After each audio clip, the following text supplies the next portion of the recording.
அதே மாரி இந்த பொருள் என்ன ஏதோ தேவையில்லாத பொருள், அப்படி ஏதோ ஒரு பொருள வாங்கி ஆகணும், பிசினஸ்க்காக வாங்கணும்னா வாங்குறோம். ஆல்ரெடி யூஸ் பண்ணிட்டு இருக்கிற பொருள தான் வாங்குறோம். யோசிச்சு பாருங்க. நான் இதுவரைக்கும்ங்க நான்லாம் சோப்பு, ஷாம்புலாம் பயன்படுத்துனதே இல்லைங்க. பிரஷ், பேஸ்ட் எல்லாம் யூஸ் பண்ணதே இல்ல. பார்த்ததே கிடையாது.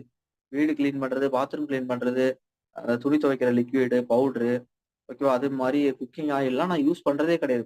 நான் அப்படியே அடுப்புல தீச்சு சாப்பிட்டுட்டு இருக்கேன். அப்படியா இங்க யாராவது இருக்கீங்க? நான் கேட்கறேன். இந்த மாரி ப்ராடக்ட் எல்லாம் யூஸ் பண்ணதே கிடையாதுங்க. நான் மிஸ்டேஜ்ல சேர்ந்து தான் வாங்க வேண்டியதா இருக்கு. வாங்க சொல்றீங்க. இதெல்லாம் நான் வாங்கி பழக்கமே இல்ல. வாங்க சொல்றீங்களே அப்படின்னு யாராவது இருக்கீங்களா?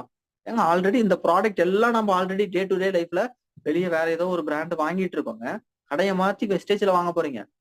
ஏதோ ஒரு பிராண்ட் வாங்க போறதில்ல. நீங்க வெளிய ஏதோ ஒரு பிராண்ட் அன்னோன் பிராண்ட் வாங்கி யூஸ் பண்றீங்க. வெஸ்டேஜ்ங்கிற ஒரு பெரிய பிராண்ட் 21 வருஷமா கம்பெனி நின்னு பண்ணிட்டு இருக்கு. அந்த கம்பெனியோட பிராண்ட் வாங்குறீங்க. குவாலிட்டியான தரமான பொருள் இது.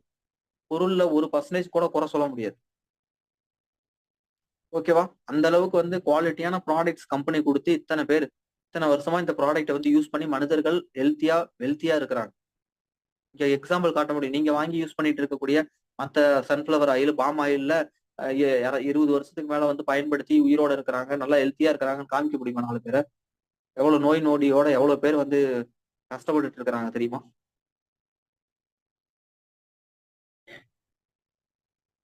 சரி ஓகே. அதனால வந்து வெஸ்டேஜ்ல வந்து உங்க வீட்டுக்கு தேவையான ப்ராடக்ட்ஸ வந்து கன்சியூம் பண்ணுங்க.